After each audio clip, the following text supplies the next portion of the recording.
To be very clear, I'm only talking about 1.5 chords, but these are the kinds of things I nerd out about, and maybe you do too. So let's learn how to play Paranoid, as my 6-year-old nephew says, for real, for real.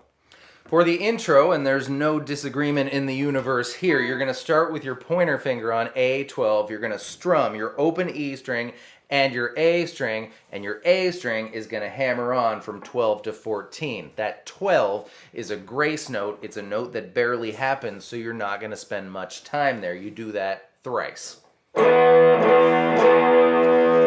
your A string goes 12 to 14 as a hammer on, and your D string goes 12-14 as a hammer on.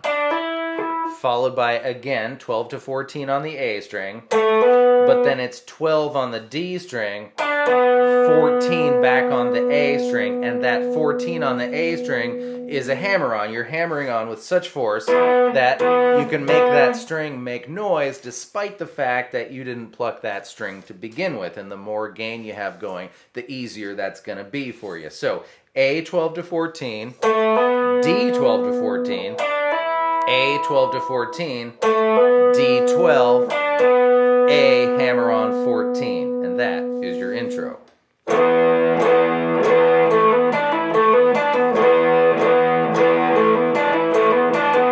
And so on and so on. We have a guest teacher for this segment, Olivia.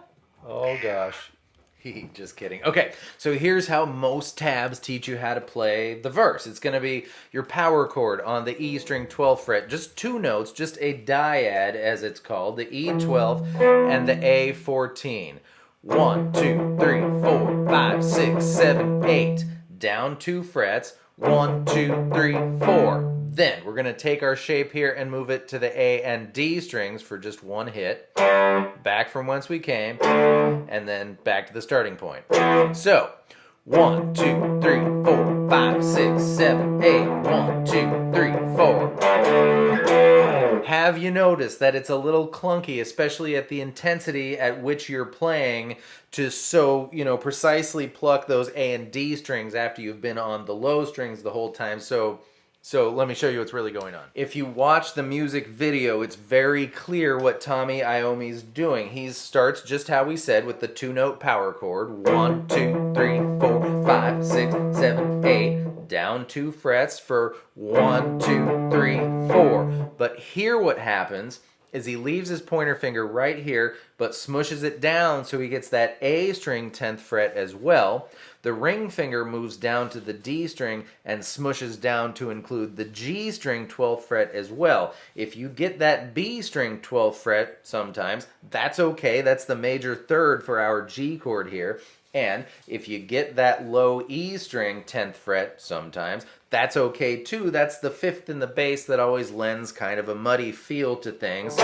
Not a bad thing here. I'd imagine he's mostly trying to selectively strum from the A string. But again, if you hit that E string, that's cool. And now your pointer finger doesn't have to move. Your ring finger barely has to move. So getting back to our 2-note power chord after just the one hit of this is much easier. 2, 3, 4, 5, 6, 7, 8. 1, 2, 3, 4. Don't forget that's 12, 12, 12, 12 on E, B, G, D that comes in between the riffs. 1, 2, 3, 4, 5, 6, 7, 8. 1, 2, 3, 4. 5, 6, 7, 8. 1, 2, 3, 4. And that is your verse.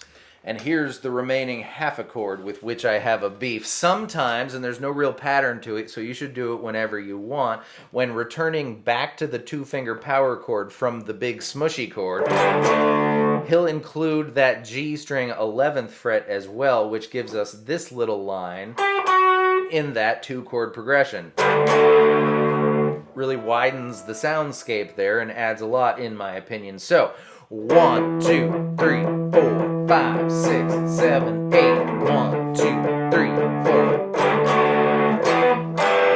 It's pretty easy just to get rid of your middle finger to return back up. And also when you're doing that, you have to be really careful about your finger pressure. I'm doing no smushing at all, and my pointer finger's muting everything that we don't want to hear. So if I pluck down this shape, what we hear is E10, A12, D nothing, right?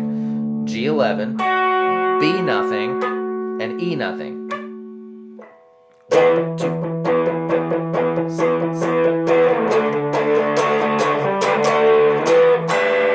and that's everything I have to say about the verse. And remaining to discuss is just this line. It's going to be E string 12, 2-finger power chord. Let it ring out. 8, 10, chug away on 12. Happens twice when it happens. And the Can You Help Me line, which is just the 12th fret. Scooby-Dooby, 10th fret. Scooby-Dooby, 12th fret. 10th fret. So go forth and do that if you want to. The other way is fine too. I find that way quite a bit easier because you don't have to be so precise with things, but you do you, as the saying goes. Thank you so much for being here. I hope that was fun and helpful, and I will see you next time with more stuff. Goodbye.